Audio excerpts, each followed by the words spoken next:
पहले को मैं कहता हूं मेहनत का शिकामा, दूसरे को मैं कहूंगा सियासी इकामा। बैरूने मुल्क अकाउंट्स खोलने की इकामा मिलने के बाद आपको इजाजत मिल जाती है। फेक एम्प्लॉयमेंट के कॉन्ट्रैक्ट किए जाते हैं, जो ख्वाजा आसिफ साहब के केस का वो, इससे पहले नवाज शरीफ साहब के केस का वो, लोकल पैसे जो नाजायज कमाए हुए हैं इनको बैरूने मुल्क जमा कराने के लिए। दरमियान में ये जो काला खाना है इसमें देखेंगे, इसमें काला माल पड़ा हुआ है, इसको कहा जाता है flight of capital out of country. Khawaja Asif ने इकामा काला धन सफेद करने के लिए इस्तेमाल किया। चावल के जाली कारोबार के नाम पर 10 करोड़ रुपए मुल्क से बाहर भिजवाए, फिर कानूनी बनाकर वापस लाए। इसहाक डार, शहबाज शरीफ और सलमान शहबाज का तरीका वारदात भी यही है। नवाज शरीफ जैसे अफराद को इकामा रखने की जरूरत क्यों पड़ती है? बाबर अवान ने सब बता दिया, मनी लॉन्ड्रिंग का तरीका भी समझा दिया।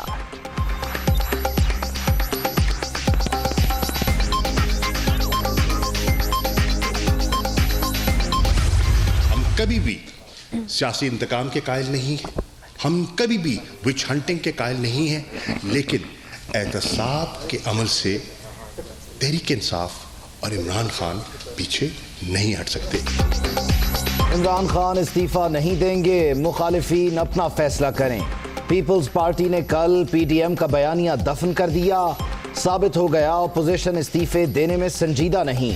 हुकूमत सियासी इंतकाम पर यकीन रखती है, ना ही एहतसाब से पीछे हटेगी। नवाज शरीफ ने पासपोर्ट की तजदीद ना कराई तो बरतानिया में गैर कानूनी तारिके वतन बन जाएंगे। शाह महमूद कुरैशी, शिबली फराज और बाबर आवान की प्रेस कॉन्फ्रेंस।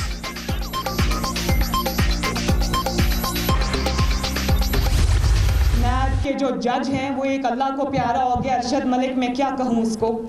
वो घर आकर नवाज शरीफ से माफ़ी मांग कर जाता है और कहता है, मियाँ साहब अल्लाह के लिए मुझे माफ़ कर दो, मैंने तुम्हें झूठी सज़ा दी थी। इस जालिम और मुंतकिम मिजाज इमरान खान को जाना ही पड़ेगा इंशाअल्लाह ताला। सिलेक्टेड तो है, अब रिजेक्टेड भी होगा इंशाअल्लाह ताला। मुझे चाहे अपनी जान भी देनी पड़े, मैं अब इंशाअल्लाह ताला आपका मुकदमा लड़ने से पीछे नहीं हटूंगी। सिलेक्टेड वजीर आजम अब रिजेक्टेड भी होंगे। पैनामा से सिर्फ इकामा निकला। नवाज शरीफ के खिलाफ झूठे इल्जामात साबित न होने पर हुक्मरानों को शर्मिंदगी का सामना। बगैर तैयारी आने वाले बताएं अवाम की जिंदगियों से क्यों खेल रहे हैं। इमरान खान की नाअहली से कश्मीर मोदी की झोली में जा गिरा। मरियम नवाज का नून लीग आज़ाद कश्मीर के यौम तासीस की तकरीब से खिताब।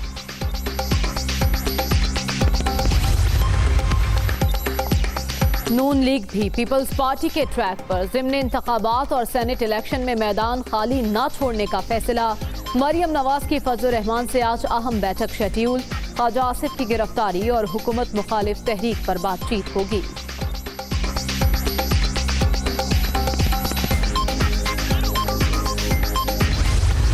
पीपल्स पार्टी सेनेट के इलेक्शन में हिस्सा ले रही है। ये सारे एक्सपोज हो गए हैं, मनी लॉन्ड्रर और इनके अकाउंटों में पैसे, और ये सारे लोग अकामा क्यों लेते थे। 16 फरवरी को नवाज शरीफ का पासपोर्ट कैंसिल कर देंगे। मुज़ाकरात के दरवाजे भी खुले हैं और चोरों के लिए दरवाजे भी खुले हैं। जिसने मुज़ाकरात करने हैं वो असेंबली में आके मुज़ाकरात करे, जिसने मालबानी बनाया वो दूसरे बड़े गेट में। पहले ही कहा था पीपल्स पार्टी सेनेट और ज़िमनी इलेक्शन में हिस्सा लेगी। ये सब चोरी छुपाने के लिए इकट्ठे हो गए। मुज़ाकरात के दरवाजे भी खुले हैं। वफाकी वजीर दाखिला शेख रशीद की मीडिया से गुफ्तगू। 16 फरवरी को नवाज शरीफ का पासपोर्ट मनसूख करने का ऐलान।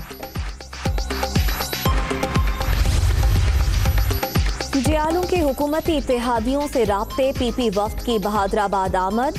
मुत्तहिदा के रहनुमाओं से मुलाकात। सियासी सूरत हाल, सेनेट इंतखाबात और दीगर अहम उमूर पर तबादला ख्याल।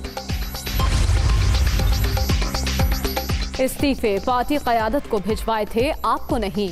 नून लीगी MNAs मुर्तज़ा जावेद अब्बासी और सज्जाद आवान की स्पीकर कौमी असम्बली से मुलाकात। दोनों अरकान का इस्तीफों की तस्दीक से इनकार। नैब इन एक्शन। ख्वाजा आसिफ एक रोज़ा राहदारी रिमांड पर इस्लामाबाद से लाहौर मुंतकिल। 2-2.5 साल से नून लीग को तोड़ने की कोशिशें जारी। नवाज शरीफ को छोड़ने के लिए कहा जा रहा है। लीगी रहनुमा का दावा।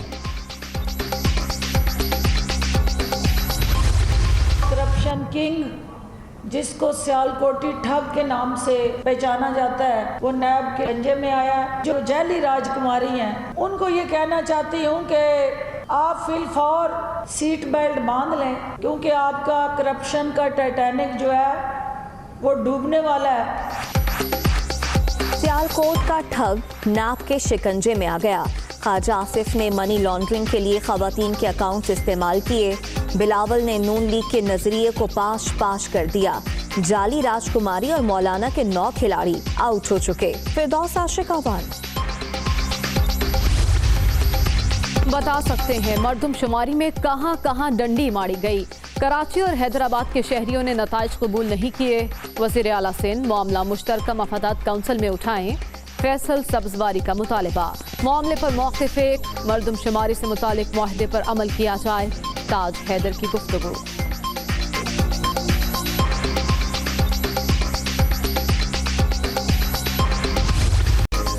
सुप्रीम कोर्ट का सिंध में तमाम सरकारी अराजी वागुजार कराने का हुक्म।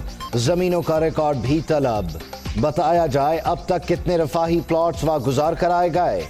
सरकारी अराजी पर गैर कानूनी तामीरात की भरमार है।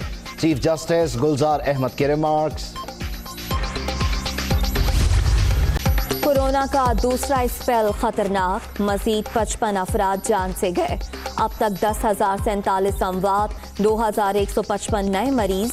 मोहलिक वायरस से 4,77,240 शहरी मुतासिर। एक्टिव केसेस की तादाद 37,080 रह गई।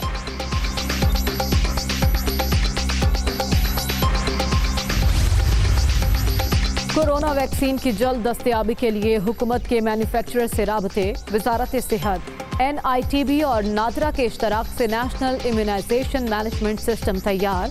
खुदकार तरीके से मरीजों की रजिस्ट्रेशन होगी। NCOC।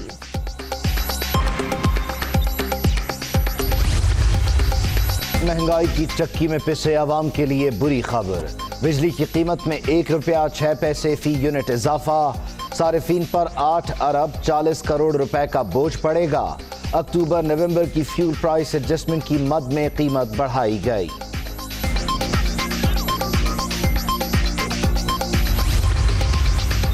यकम जनवरी से पेट्रोल 2 रुपए 96 पैसे लीटर महंगा करने की तजवीज़। हाई स्पीड डीजल की कीमत 3 रुपए 12 पैसे बढ़ाने की समरी अरसाल। वजारत खजाना हतमी ऐलान कल करेगी। बहरिया टाउन कराची में इकरा यूनिवर्सिटी कैंपस की इफ्तिताही तकरीब। बानी वाइस चांसलर और वाइस चांसलर की भी शिरकत।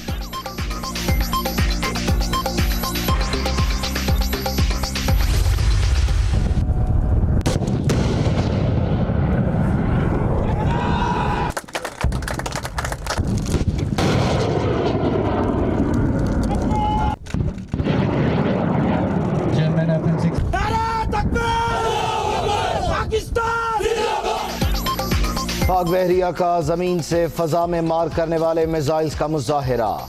फायर किए गए मिसाइल्स ने कामयाबी से अपने अहदाफ को निशाना बनाया। नेवल चीफ का ऑपरेशनल तैयारियों पर इत्मीनान का इजहार।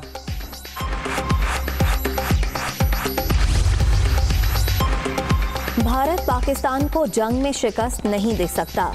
भारतीय दिफाई माहिर का एतराफ। एटमी ताकत पाकिस्तान की हार के ख्वाब गैर हकीकत पसंदाना है। चीन से भी जीत नामुमकिन है। इंतखाबी फवाइद के लिए पाकिस्तान का नाम इस्तेमाल करना भारतीय कायदीन की आदत बन चुका। साबिक पुलिस अफसर NCS थाना की नई किताब में इंकिशाफात।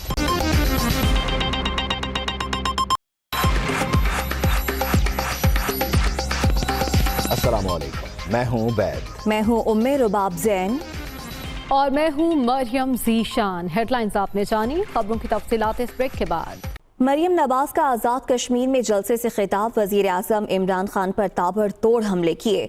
कहती हैं वज़ीर आज़म सिलेक्टेड तो हैं, अब रिजेक्टेड भी होंगे। बगैर तैयारी के आए और काम भी नहीं आता तो आवाम की जिंदगियों से क्यों खेल रहे हैं। जालिम और मुंतकिम मिजाज इमरान खान को अब जाना होगा। उनकी छोटी हरकतों से नहीं डरेंगे। अब चाहे जान देनी पड़े पीछे नहीं हटेंगे। आज जब 2.5 पौने 3 साल बाद अवाम के सामने कमाल डिटाई से खड़ा होकर ये कहता है कि तैयारी के बगैर मुझे लाया गया और मुझे कोई काम करना नहीं आता, मुझे फिगर्स की समझ नहीं आती, मुझे ये पता नहीं है कि गर्दिशी कर्जा किसको कहते हैं, मुझे गलत फिगर्स बताई गई। और जब तुम्हें यही पता नहीं है कि गलत फिगर्स बताई जा रही है तो तुम 22 करोड़ अवाम की जिंदगियों से क्यों खेल रहे हो? Hi, it's Sayyeda Shanaz here. Thank you for watching Dunia News. For more videos and updates, don't forget to click the subscribe button. Keep watching Dunia News.